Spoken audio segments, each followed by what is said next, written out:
as águas de um rio que contornam as pedras em busca do mar.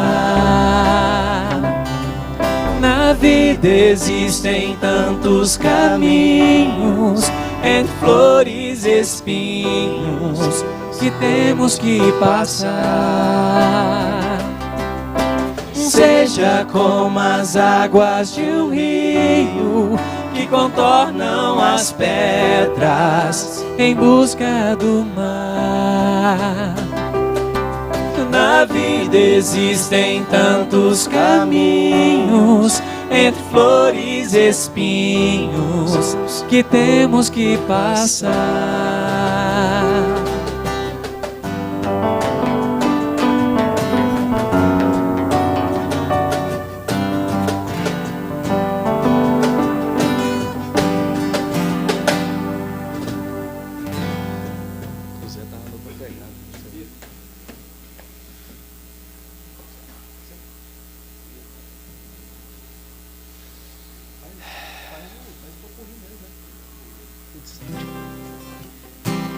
Então, eu vou convidar você para se conectar com a música, fazer o exercício de estar aqui.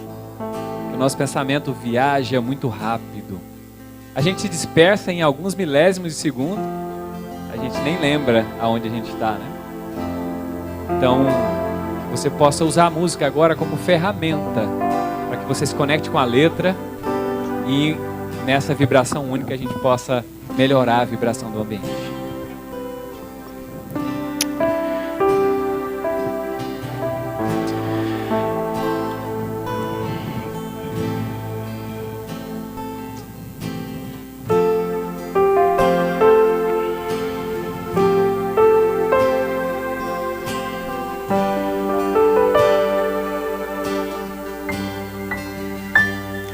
Se a vida fosse fácil como a gente quer,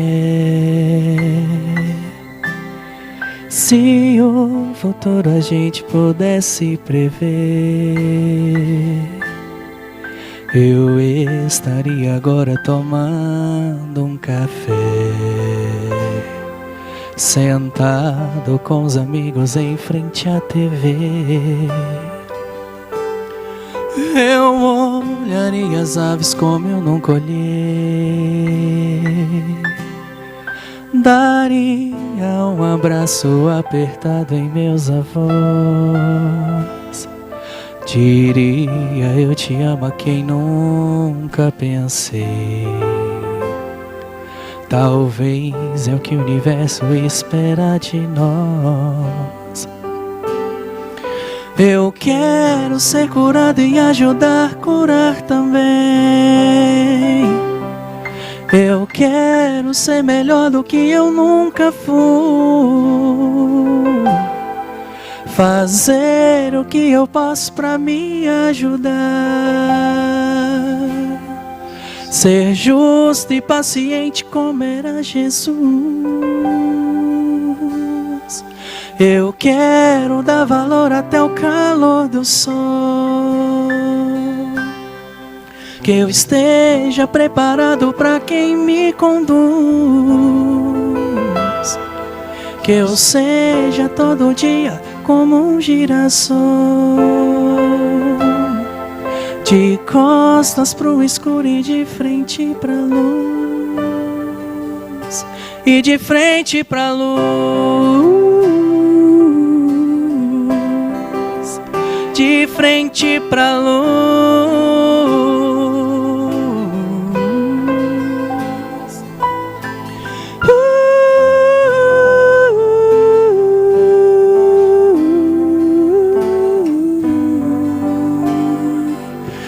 Que essa semana a gente possa entregar tudo pra Ele. A gente às vezes tem uma mania ruim de pedir as coisas, né? E Deus nos dá um presente que não tem preço todos os dias, que é acordar, respirar, ser perfeito. Tenho braços, mãos, pernas, às vezes não, às vezes assim, eu estou vivo. Estar vivo é uma prova de amor, porque tivemos a oportunidade de reparar os danos causados numa existência anterior. Que nessa semana nós possamos ter mais fé, mais amor de olhar nos olhos de quem vive ao nosso lado. As pessoas com quem a gente tem os maiores débitos, que é os de dentro de casa. Que nós possamos ser bons de verdade dentro de casa. Porque senão nós vamos ter que voltar e fazer de novo. De novo, de novo. E quando tudo parece impossível,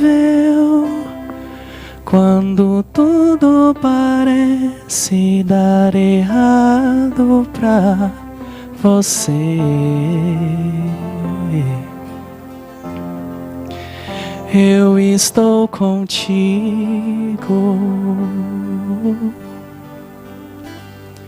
Quando tudo parece estar perdido, quando nada dá certo na sua vida e você não vê saída, feche os olhos, fique em silêncio,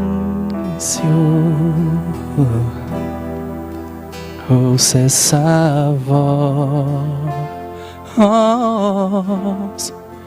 que vem de dentro. Calma, respira, vai passar. Estou aqui.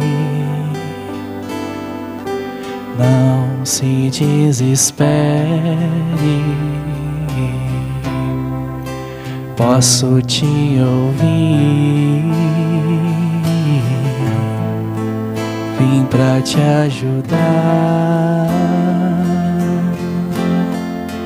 Conte comigo. Eu sou Jesus. Senhor Jesus, queremos agradecer, mestre querido, a oportunidade de estarmos aqui nesta terra para aprender. E que tenhamos coragem, Senhor, de acordar para essa oportunidade. Que tenhamos coragem, Senhor, de enfrentar as nossas sombras, aceitá-las e trabalhá-las, Senhor. E que podemos, inspirados em Ti, buscar essa autoiluminação que nos aproxima, mestre querido, da divindade. Sabemos que cada um de nós fomos criados à semelhança do nosso Criador. E que o Senhor mesmo disse: sois deuses, podereis fazer o que eu faço e muito mais, desde que acreditem e se purifiquem. E por isso, Senhor, rogamos que nos ajude, nos ilumine, nos dando coragem para enfrentar verdadeiramente as nossas sombras, as nossas dificuldades. E assim, Senhor, sair desta encarnação com a consciência de que completamos o que viemos fazer. Que possamos, Senhor, despertar de uma vez por todas e iluminar o nosso redor. E certos de que sairemos daqui hoje, Senhor, um pouco mais conscientes. Sairemos daqui melhores do que entramos. Nós te louvamos e te bendizemos hoje, Senhor. Assim seja.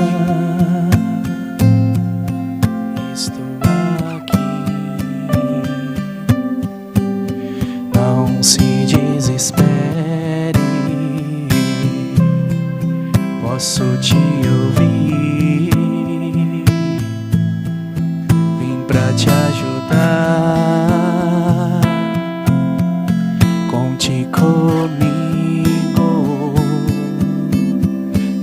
Jesus Cristo.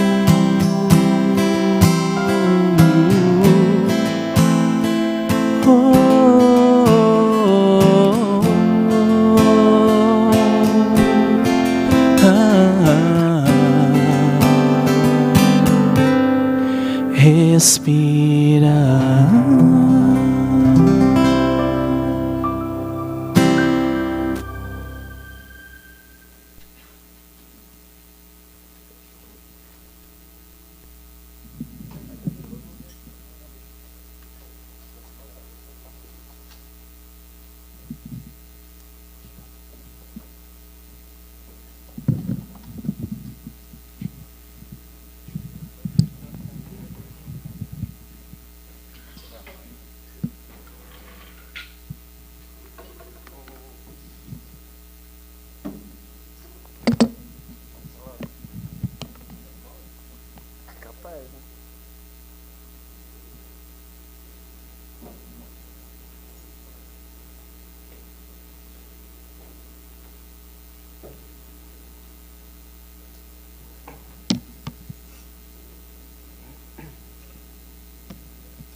Muito boa noite a todos.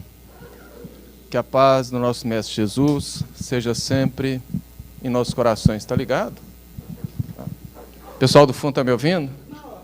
Não? Hoje nós vamos fazer uma reflexão sobre a cura real. Na verdade, há séculos a nossa humanidade busca se livrar das enfermidades.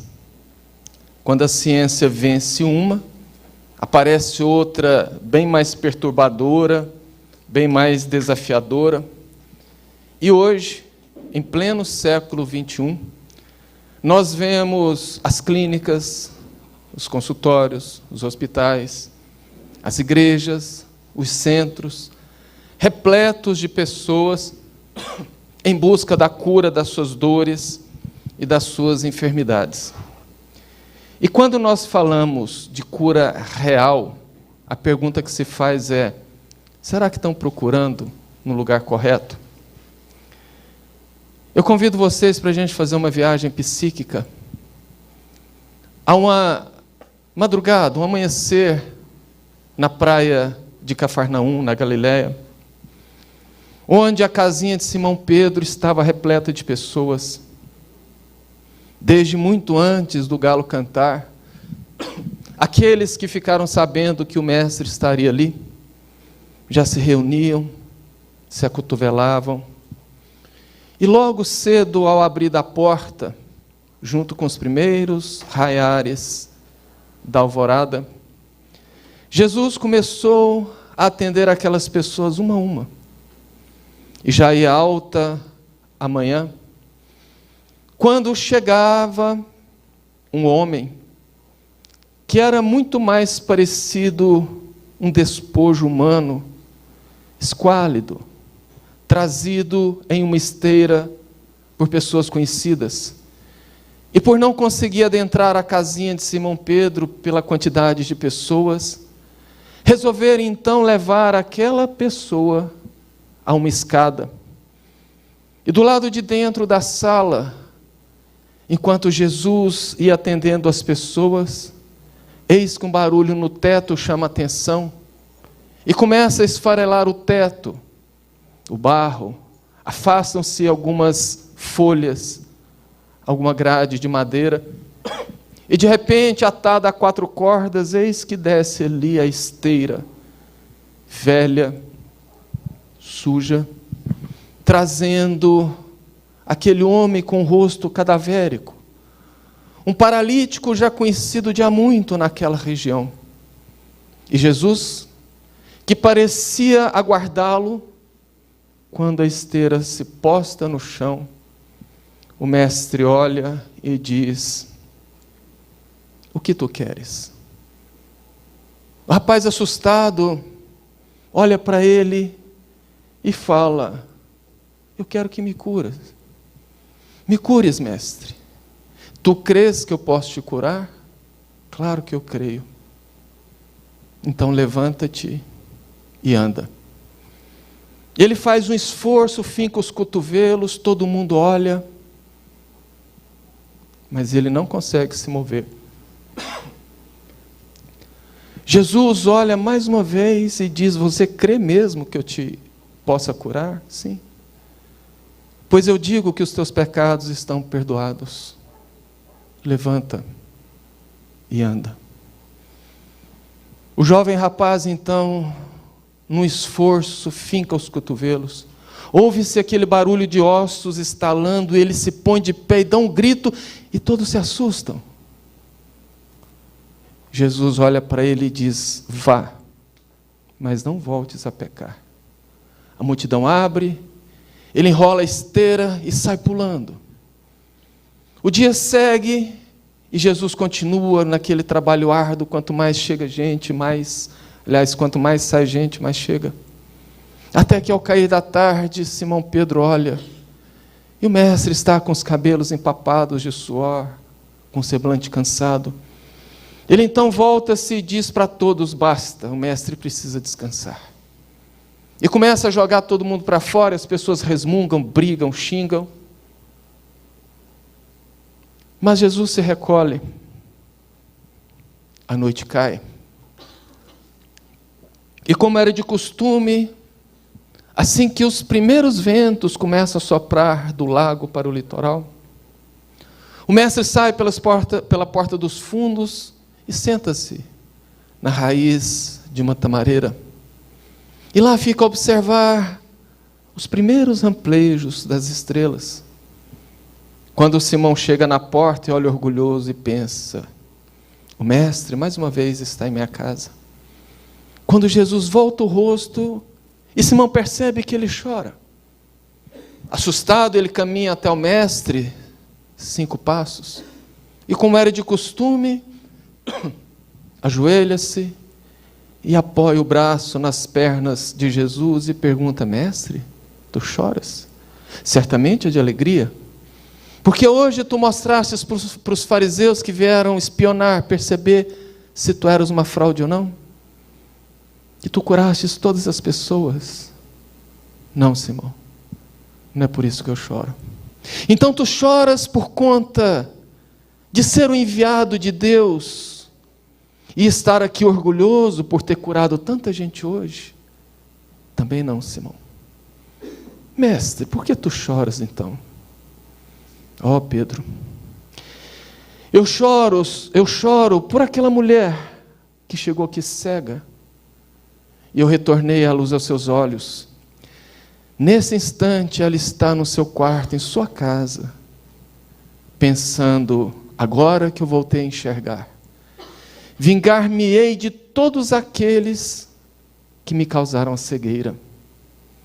E lembra, Simão, daquele rapaz paralítico que trouxeram, que arrombaram a cobertura da tua sala e desceram atado à esteira? Sim. Todos assustaram porque ele era paralítico, o seu corpo era tomado por chagas e ele foi recomposto como um passe de mágica. Pois é, Simão, nesse instante, ele está no lupanar, exibindo as suas carnes refeitas, a sua beleza jovial e dizendo: agora que eu tenho meu corpo de volta, vou gozar o que puder da vida.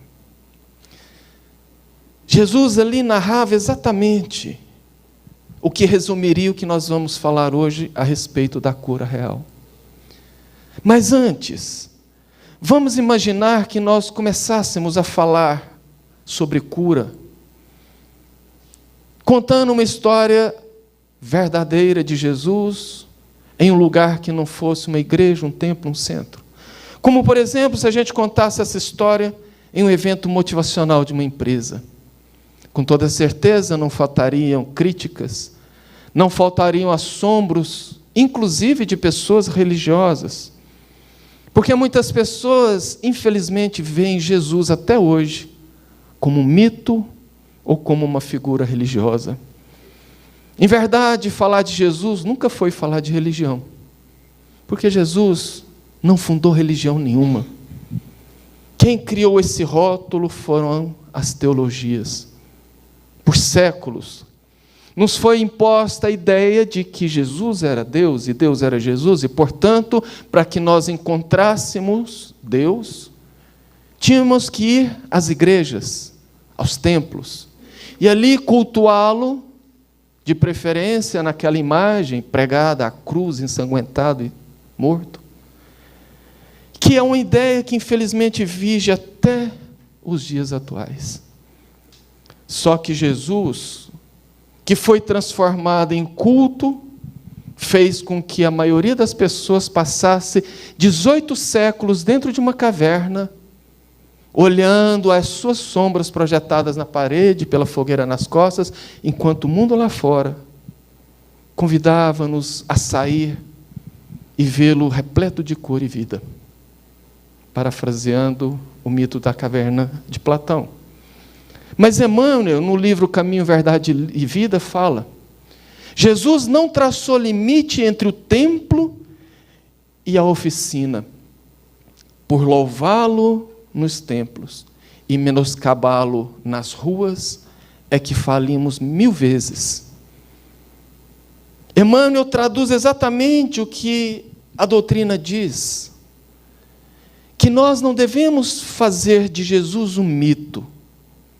E é por isso que o Espiritismo desceu Jesus da cruz e nos apresentou como guia e modelo de toda a humanidade. Quando Jesus olhava para alguém durante uma cura e dizia: os seus pecados foram perdoados, ou ainda, vá e não voltes a pecar, o mestre dava a entender que o motivo daquela doença não jazia nos corpos, na carne, mas em algo muito mais profundo, porque a doença só foi extinta, porque aquilo que nós acostumamos chamar de pecados foram igualmente extintos. Mas quando nós observamos do tempo de Jesus para hoje, as enfermidades mudaram de nome, mudaram de gravidade, mas não mudaram quase nada. À época de Jesus, as piores enfermidades eram a lepra, a tuberculose, a sífilis. Hoje nós temos o câncer, a AIDS e, mais recentemente, a Covid. E, para piorar, vem aumentando vertiginosamente os problemas de ordem mental. Na mesa, se nós traçássemos um gráfico, onde colocássemos o resultado da evolução da ciência frente às doenças do corpo propriamente dito, nós podemos ver uma curva descendente. E, ao mesmo tempo, quando colocamos os transtornos mentais, nós vemos uma curva ascendente, apesar do avanço da nossa tecnologia. Os dados da Organização Mundial de Saúde de 2022, portanto, ontem, dão conta que 1 em cada 8 pessoas no mundo sofre de algum tipo de transtorno mental. Isso quer dizer que nós temos hoje no mundo 1 bilhão de pessoas sofrendo de transtorno mental. O que equivale a dizer, se nós temos aqui mais ou menos 100 pessoas hoje, nós teríamos aqui em torno de 12 a 13 pessoas que sofressem de algum tipo de transtorno mental. Somos no mundo hoje 300 milhões de pessoas sofrendo de depressão. E 4% da população tem algum tipo de distúrbio do sono. O Brasil, segundo a Organização Mundial de Saúde, é o vice-campeão em ansiedade, perde apenas para os Estados Unidos. Estima-se que 9,3% da população do Brasil tem algum transtorno de ansiedade. E depois da pandemia, depressão e ansiedade aumentaram 25%. Não é por acaso que isso acontece. Dá para se lembrar que há uns 15, 20 anos atrás, as pessoas compartilhavam receita de bolo, receita de doce. Hoje as pessoas compartilham receitas de remédio, seja ele natural ou não. Quando fui morar em Mineiros, há mais ou menos 12 anos atrás, Mineiros era tida como a cidade no Brasil com o maior número de suicídio per capita. Era praticamente um por mês. Aqui em Jataí, em 2021, nós tivemos, infelizmente, um suicídio por mês. E até agora, ninguém desconfiou que tem alguma coisa muito errada com a nossa saúde? A doutrina espírita explica que sim. Que tem muita coisa errada. E eu não estou falando aqui de gripe, de dor de garganta, de verme. Eu estou falando das enfermidades realmente que trazem transtorno e sofrimento. Porque Deus, em sua infinita misericórdia, nos permitiu a medicina e os medicamentos para que nós pudéssemos procurar os médicos, pudéssemos procurar os medicamentos e aplacar a nossa dor.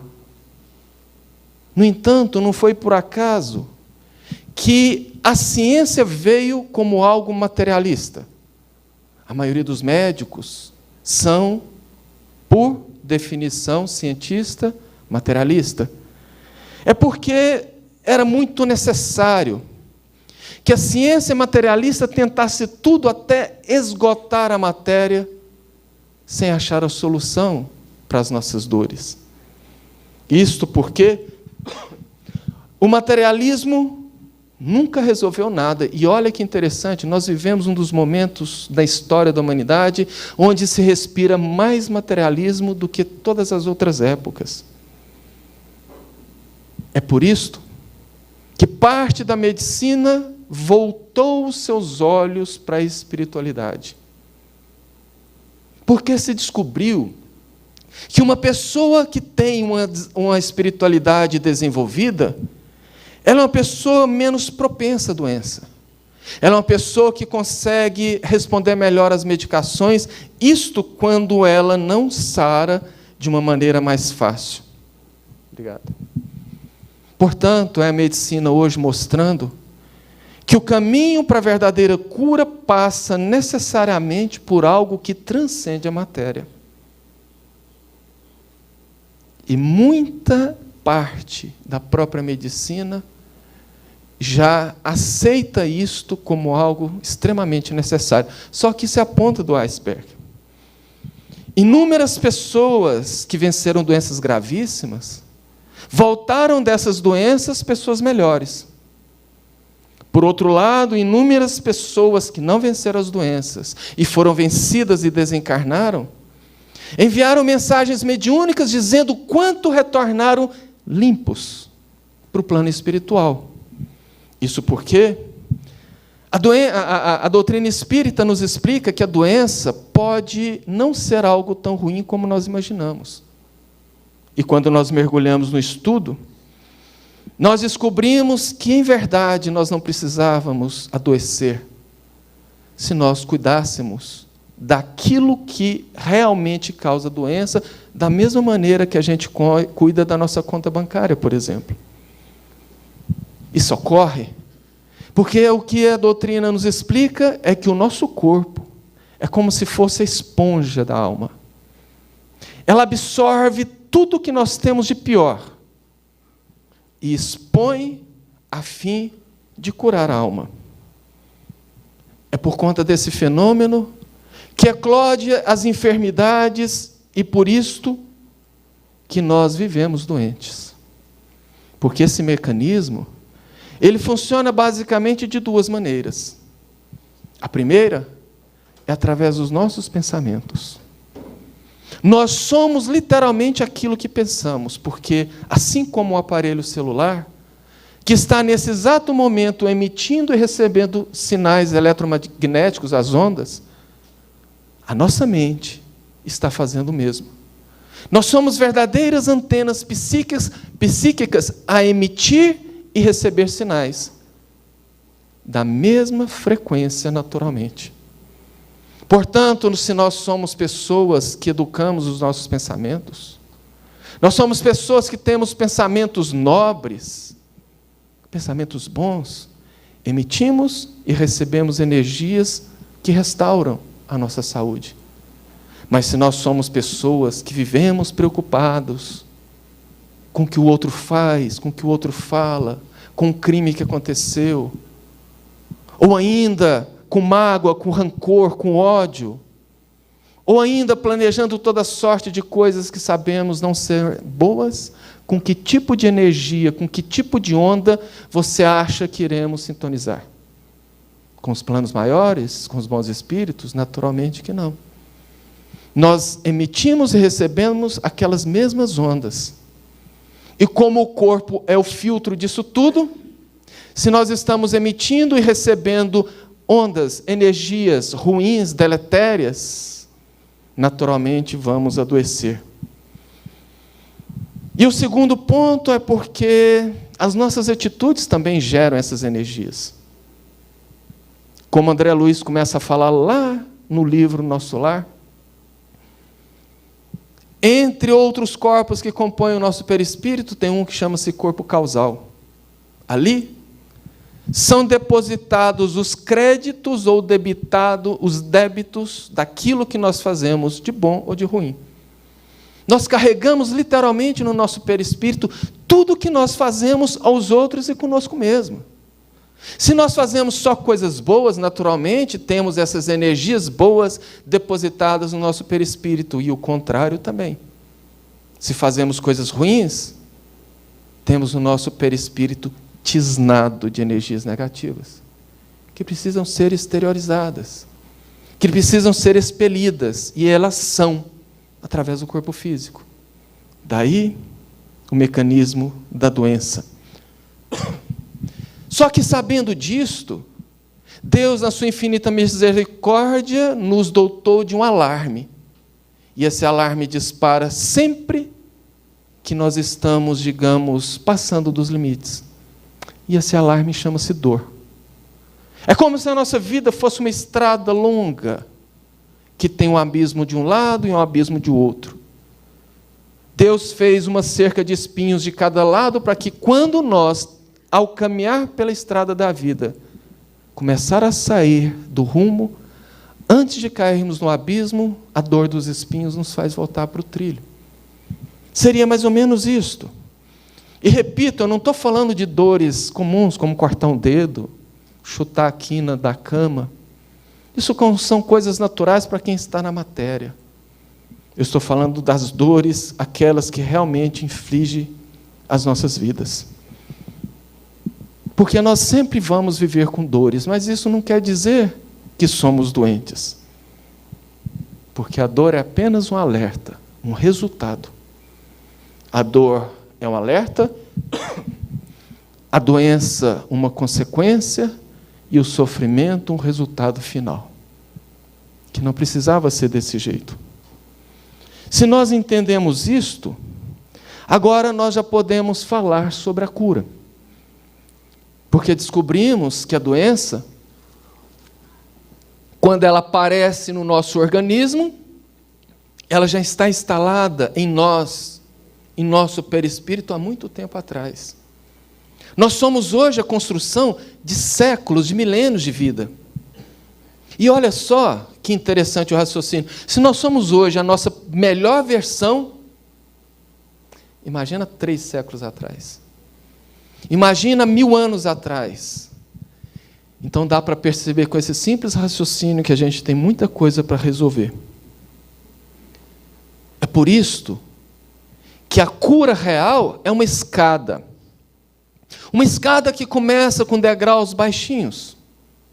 E que depois esses degraus vão aumentando de altura e, portanto, exigindo maior esforço, mas que quando chegamos lá em cima, o prêmio é realmente valioso. É por isso que, para galgar cada degrau desse, nós precisamos primeiro querer, depois conhecer e depois fazer esforço. Nada cai no colo, nada é de graça. Nós precisamos esforçar sim, porque senão nós não teríamos mérito. Então imaginemos que nós estamos no patamar térreo dessa escada. Estamos ali parados e temos essa escada à frente. Para que nós possamos subir o primeiro degrau, é necessário um conhecimento, que é o conhecimento que a gente acabou de falar, o conhecimento do mecanismo da doença. Sabermos que a doença, ela não é do corpo, mas ela é um resultado. Isso vale para qualquer tipo de enfermidade. Por exemplo, para que eu não desenvolva o diabetes, eu preciso saber o que é o diabetes, por que ele desenvolve e como ele acontece. Quando eu sei disto, aí eu estou pronto para não ter o diabetes. Nós descobrimos hoje, então, que a doença nasce pelo efeito dos nossos pensamentos ou das nossas atitudes. Que, geradas essas energias deletérias, o perispírito precisa expurgir, isso vem através das doenças pelo corpo. Subimos, então, o primeiro degrau. Para que a gente possa acessar o segundo degrau, nós precisamos ter o real desejo de nos curar. Aí alguém fala assim, mas será que tem alguém que não tem vontade de curar? Muita gente. Muita gente. Porque muita gente, na verdade, não quer a cura, quer diminuir a dor, quer aplacar a dor. Muita gente vive às voltas com determinadas enfermidades, mas se aquela enfermidade não causar dor, muitas vezes ele nem se preocupa em resolver. Eu tenho um amigo que leva uma vida assim, digamos, pouco recomendável em relação à dieta, tanto que com 40 anos ele teve que colocar 2 stents. Colocou. Teve que dar mais um tempo para colocar um terceiro. E quando ele saiu do procedimento, adivinha o que ele fez? Foi para o restaurante de rodízio comemorar a nova vida. Fala sério. Ele quer curar? Em absoluto. A ex-rainha de Portugal, Isabel de Aragão, conhecida como Rainha das Flores, que hoje é um espírito extremamente iluminado e que trabalha no resgate lá nas esferas mais inferiores de almas realmente doridas. Ela compõe um grupo que, segundo a mediunidade do nosso Divaldo, Joana de Ângeles, às vezes, faz parte desse grupo. E eles descem para visitar os abismos, nome dado por André Luiz para aquelas esferas mais inferiores abaixo da crosta, onde estão os espíritos mais sofredores, mais comprometidos que existem. Um lugar tão carregado de energias deletérias que ela fala que todos precisam andar em fila indiana, e onde ela pisar, que todos pisem sobre as suas pegadas, para evitar um choque psíquico, que para espíritos menos preparados pode ser ruim. Em dado momento, então, depois de ver aquela escuridão, aqueles gritos, aquelas imagens estranhas, eles jogam uma rede fluídica como se fosse uma rede de pesca, e todos se agarram e eles puxam. Aqueles espíritos que estão verdadeiramente arrependidos e buscando ajuda, vêm e são resgatados. Mas aqueles que clamam por socorro, que querem apenas a sua dor aplacada, quando seguram, a rede se desfaz e eles voltam para o lugar. Porque a escolha ali se dá por cada um. Aqui na música do Grupo Luz, o cego Bartimeu, que era uma pessoa tão na sociedade, que não tinha nem nome. Bartimeu quer dizer filho de Timeu.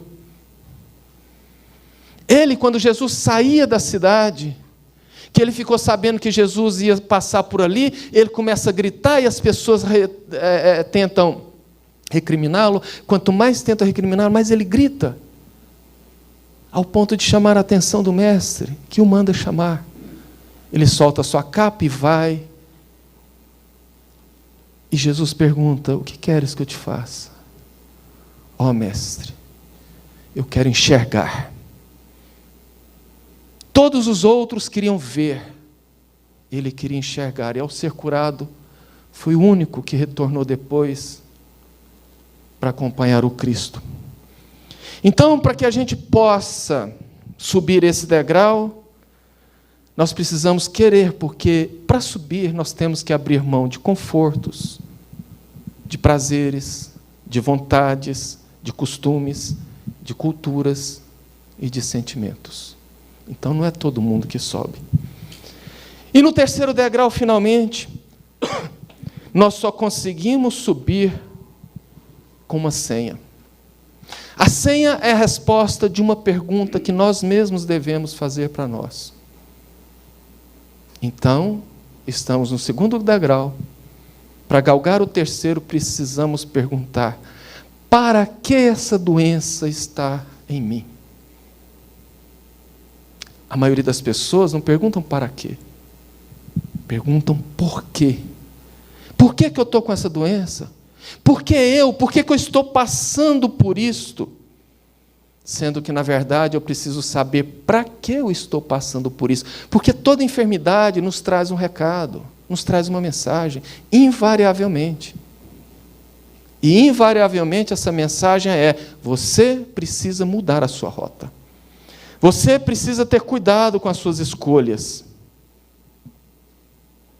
E quando nós subimos, então, o terceiro degrau, nós descobrimos que o recado que a doença deu, embora seja muito forte para muita gente, embora seja algo que muita gente não quer encarar, não quer aceitar, é uma resposta amorosa. Porque Deus não agride consciências. Deus não exige nada que nos force ou que nos faça sofrer. Não, não. Deus é amor. Deus não usa violência, como diz o irmão X. Deus usa o tempo. Ele não ganha nada nos vendo acamados, aleijados, limitados. Ele nos quer amando. É por isso que ele enviou a doutrina espírita falando: precisamos fazer a reforma íntima. E essa reforma íntima não é algo radical. A partir de hoje, eu estou na minha reforma íntima. Não, não. A partir de segunda-feira, como todo regime, toda dieta, como academia, a partir de segunda-feira eu vou me tornar uma pessoa melhor. Não é assim. A mudança não é forçada. Lembra que eu falei que nós somos hoje o resultado de milênios, milênios e milênios? Se nós somos o resultado de milênios, ninguém muda da noite para o dia. Mas existe uma regrinha, existe um segredinho. Porque nós precisamos entender que, como diz Jesus a Pedro, certa feita, lá na casa do caminho, que Pedro estava reclamando das pessoas que iam lá, e às vezes eram agressivas, complicadas. Jesus disse que os homens, eles são muito mais doentes do que maus. E é verdade. Muitas vezes uma pessoa é agressiva não porque ela é má, é um mecanismo de defesa dela. É uma pessoa que sofreu muito na vida, que foi muito agredida, então ela desenvolve aquele mecanismo de defesa e se torna uma pessoa agressiva ao menor de sabor.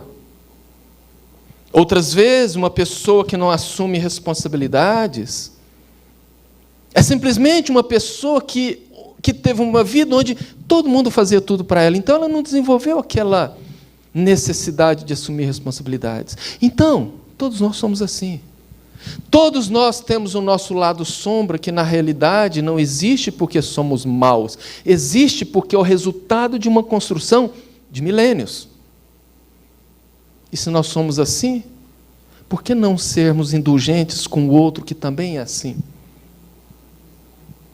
Isso gera em nós, então, uma energia que vai abastecendo o nosso comportamento da mesma maneira que eu vou jogando um graveto na fogueira, e aquela fogueira, ela vai se abastecendo sempre.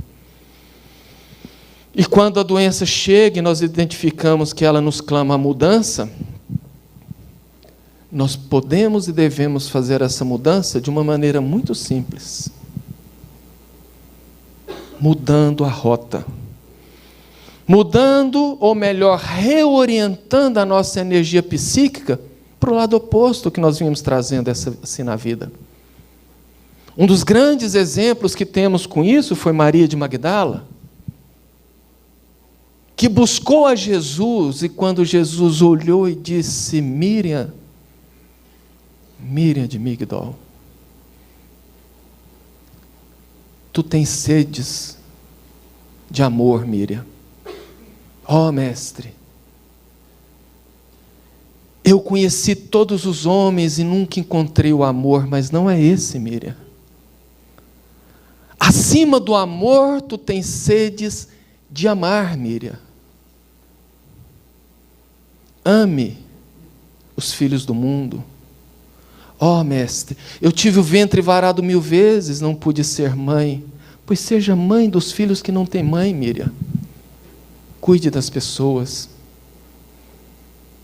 Maria então promove a grande transformação. Por quê? Porque é conhecida como uma prostituta, a mais bela da cidade de Magdala. Muito rica, por ser bem-sucedida em sua profissão, joga tudo fora.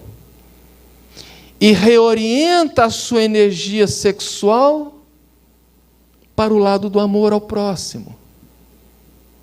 Passa a seguir Jesus. E depois que Jesus é crucificado, por um ato fortuito, ela se sente perdida, e quando ela vê um magote de leprosos na praia à noite, perguntando: onde está o Cristo? Ele morreu. Mataram meu mestre. Frustrados, eles seguem, e quando eles vão tomando a curva, ela se toca que está sozinha.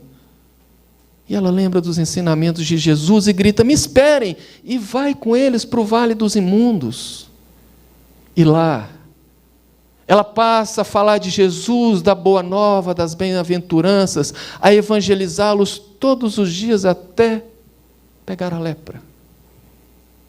E volta para o plano espiritual limpa de suas mazelas.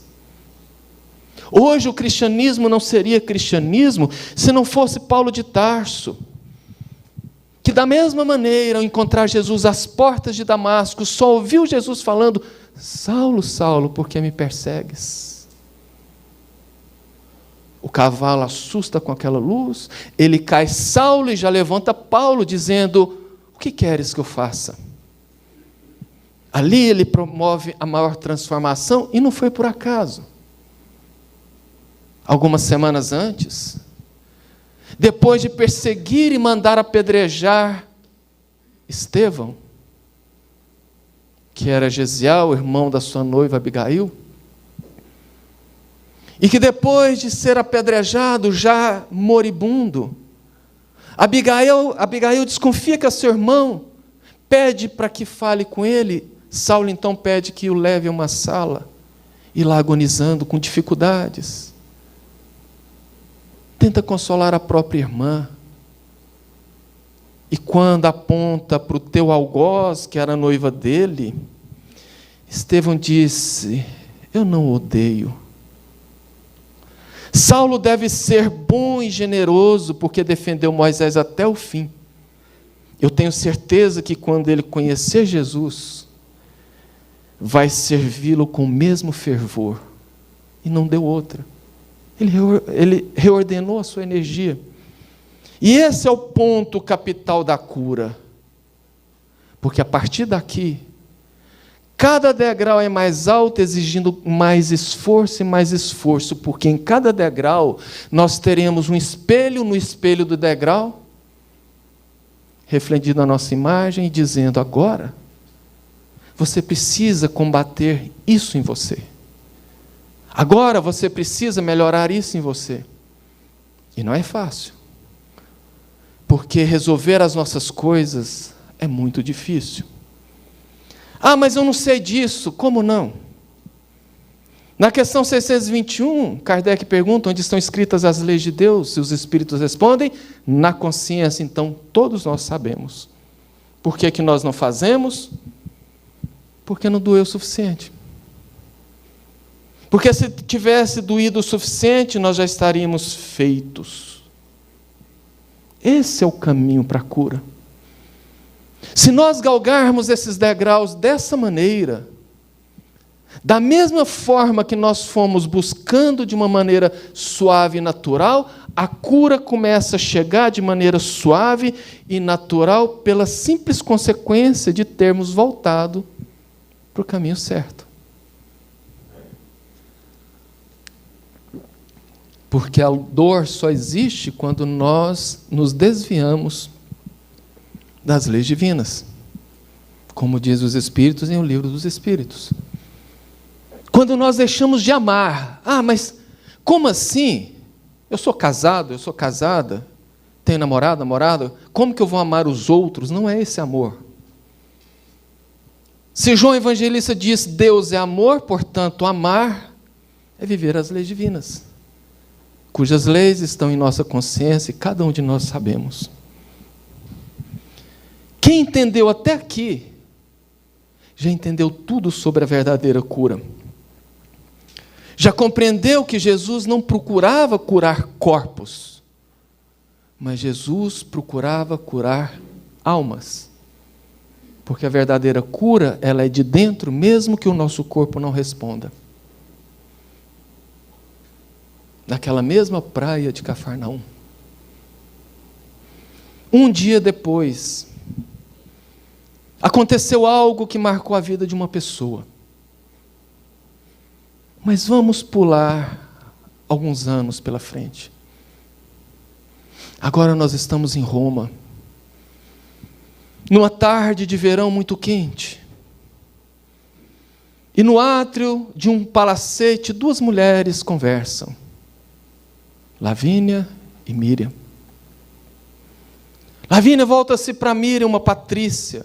Aliás, Lavínia, uma patrícia, volta-se para Míriam. E diz: você percebeu como as coisas estão difíceis?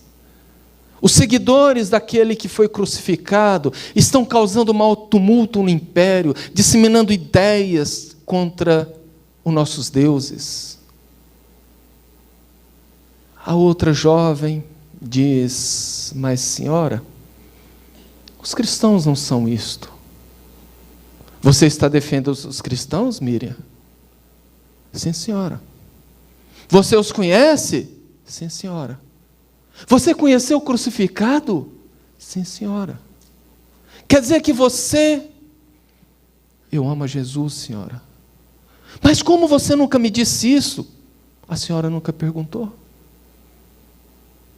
Mas então você... Não, senhora.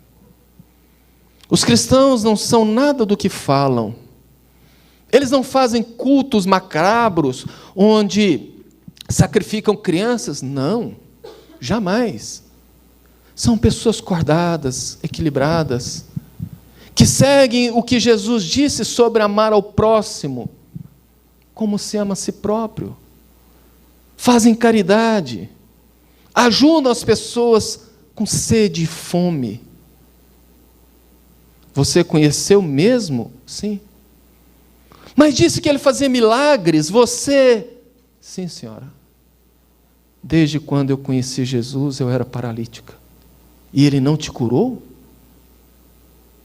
A senhora quer ouvir minha história? Claro. Eu era um adolescente, sonhadora, uma artista nata, uma musicista. Eu tocava e cantava de forma que até os pássaros paravam para me ouvir. No entanto, certa noite, adormeci, sonhando com os festivais de música que teria em Cesareia de Filipe. Mas ao amanhecer, eu não sei o que aconteceu, minhas pernas não me obedeciam. Eu não conseguia me levantar. Gritei, meus pais, meus irmãos vieram, eu estava paralítica. Meus sonhos se desmoronaram. Tudo acabou naquele momento. Eu não sabia mais como levar a minha vida. Eu cheguei a pensar em dar cabo da minha vida, como eu confessei a uma amiga que disse que não, que aguardasse, que tinha um certo Galileu que recompunha as carnes, que curava cegos, e que estaria na Galileia alguns dias depois. Eu então pedi que me levassem lá. Quando eu cheguei naquela pequena casinha, às margens do mar de Tiberíades, lotado de gente, me levaram para dentro, e eu vi as pessoas falando que um dia anterior ele havia curado um paralítico que descera do teto e voltou, saiu dali andando. E eu fechei os meus olhos, já comecei a sonhar com o festival de canto, com a dança, correndo. Quando de repente alguém me toca, e eu olho, e quando eu abro os meus olhos, aquele olhar mais sereno como eu nunca havia visto, aqueles olhos claros que pareciam 2 estrelas engastadas no céu, uma voz forte, mas suave, dizendo: Miriam, o que te traz aqui? Eu comecei a lembrar das pessoas que eu vi sendo curadas na minha frente, e disse: mestre, as minhas pernas, dai-nas de volta, mestre. Jesus então me olhou como se olhasse através de mim muito profundamente e disse: você não precisa das suas pernas, eu vou te dar algo muito maior. Eu fiquei pensando o que poderia ser. Continuei ali sentada no canto e adormeci pensando o que poderia ser, me perdi nas horas. Foi quando Simão me acorda e diz: moça, ele já se foi, tu precisas ir também. E eu olhei, eu continuava paralítica e comecei a gritar, a ficar nervosa e disse: é um impostor, ele é um impostor. Ele não me curou, ele curou os outros, mas não, ele é um impostor. E eu fiquei tão nervosa que a minha família tirou-me dali. Me levaram para casa. Revoltado, eu mandei guardar a minha cítara, nunca mais quis tocar. O tempo passa, eu fiquei sabendo que ele havia ressuscitado, sido crucificado e ressuscitado, e eu me enchi de esperança: será que ele vai trazer as minhas pernas de volta? Mas depois eu soube que numa montanha ele encontrou pessoas e depois foi para os céus. O tempo passa. Os meus cabelos começaram a se encher de fios brancos. Eu envelheci precocemente de tanta tristeza. Mas do nada eu comecei a sentir uma saudade de Jesus. Do nada uma paz começou a tomar conta do meu coração. E eu comecei a perceber que a vida não era só aquela revolta. E ficando sabendo que aos sábados, Simão Pedro reunia um grupo de pessoas na margem do Tiberíades, eu pedi que me levasse lá. E eu cheguei e vi aquela quantidade de pessoas, e todo mundo trabalhando, ajudando, e eu fui tomada de uma força muito maior do que eu podia imaginar. Eu pedi que trouxesse a minha cítara, e eu comecei a tocar e cantar. E as pessoas se aproximaram, crianças me abraçaram, ficaram felizes com o meu canto e pediram mais, e eu cantava mais. Pedro me reconheceu e me pediu para que eu voltasse outras vezes. Restabelecida na minha vida, na minha vontade, eu voltei sempre e eu cantava, e aquelas pessoas me agradeciam. Cada um fazia a sua parte. Simão cuidava, outros davam comida, outros davam dinheiro, e eu cantava nos intervalos. E ali eu comecei a perceber que eu não precisava das pernas para fazer as pessoas felizes. Quantas pessoas têm pernas e não são capazes de caminhar e buscar ajudar o próximo? Quantas pessoas têm vozes, falam, mas não são capazes de falar uma palavra de consolo ou de indulgência para com o irmão? Quantas pessoas têm braços, têm vida, mas não são capazes de ajudar o próximo? Ali eu entendi quando Jesus disse que me daria algo muito maior, Senhora.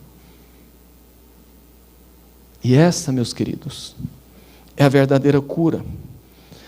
Porque quando Jesus disse: eu sou o caminho da verdade e da vida, era exatamente isso que Jesus quis dizer. Jesus não fundou religião. Jesus ensinou o Evangelho, e o Evangelho não é religião. Como diz o pastor protestante americano Karl Barth, o Evangelho é estilo de vida. Como disse Emmanuel, Jesus não traçou limite entre o templo e a natureza. Todo lugar é o lugar de viver o Evangelho. Nós somos convidados a cada momento a viver o Evangelho. Porque para viver isto, basta nos espelhar no próprio Cristo. E é isso que os Espíritos quiseram dizer quando falaram que Jesus era o modelo e o guia da humanidade. O modelo, aquele ao qual nós devemos nos espelhar. Guia, aquele ao qual nós precisamos seguir. E seguir Jesus não é gritar o nome dele, falar que aceita Jesus, e nada disso. Seguir Jesus é viver como ele ensinou, como ele mesmo disse: aquele que quiser vir após mim, negue a si mesmo, pega a tua cruz e me siga. Negue a si mesmo, corrija as suas imperfeições. Pega a tua cruz, assuma os seus compromissos e siga-me. Faça aquilo que eu ensinei a fazer. Entender isso é fundamental para que a gente tenha a cura integral.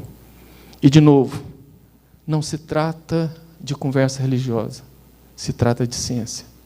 Que tenhamos todos uma excelente semana e que Jesus nos abençoe. Obrigado.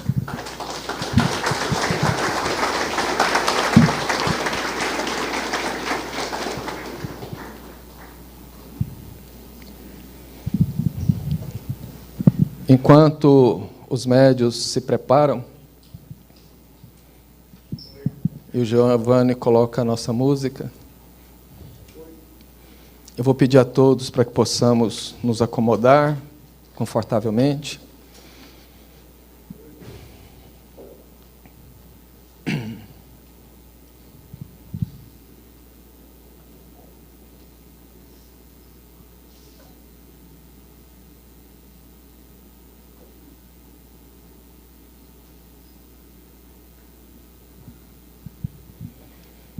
Vamos então nos acomodando na cadeira, acalmando a nossa respiração, inspirando longa, profundamente, soltando o ar suavemente. Tentemos esvaziar as nossas mentes dos problemas, das preocupações. Busquemos recordar da imagem do Mestre, em pé aqui na nossa frente, com as suas mãos estendidas sobre a nossa cabeça. E em pensamento agradeçamos pela oportunidade da vida, por estarmos mais uma vez aqui reunidos em seu nome, buscando o aprendizado, através dessa doutrina bendita preconizada por Kardec. Mas peçamos a Jesus que possa nos ajudar a restaurar as nossas energias, restaurar os nossos ânimos, fortalecer-nos dando coragem para o enfrentamento das mazelas de nossas almas, nos orientando para que saibamos como agir, como proceder, mas dizendo a Ele que sim, que faremos a nossa parte, os nossos esforços, porque vale a pena amar. E que os eflúvios aqui gerados possam ganhar o éter cósmico, visitando os nossos lares, aqueles outros que guardamos em nossos corações, em nossos pensamentos, e buscando a todos os necessitados, tanto do plano material quanto do plano espiritual. Pai nosso que estais nos céus, santificado seja o vosso